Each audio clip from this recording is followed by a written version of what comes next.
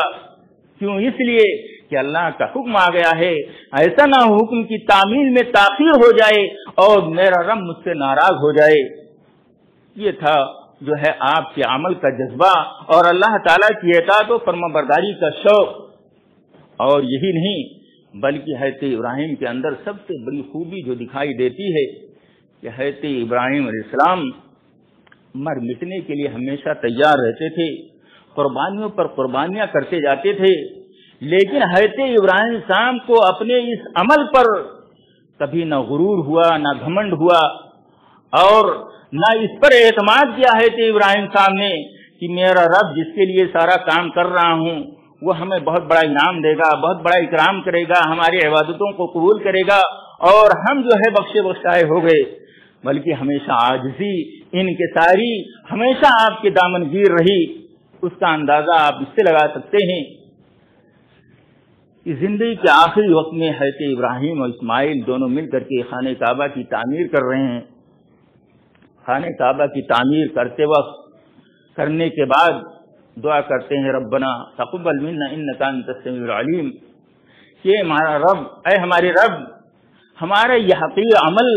جو خانہ کعبہ کی تعمیر کی شکل میں اے اللہ تیرے حضور میں پیش کر رہا ہوں، اے اللہ تو اسے قبول کر لے.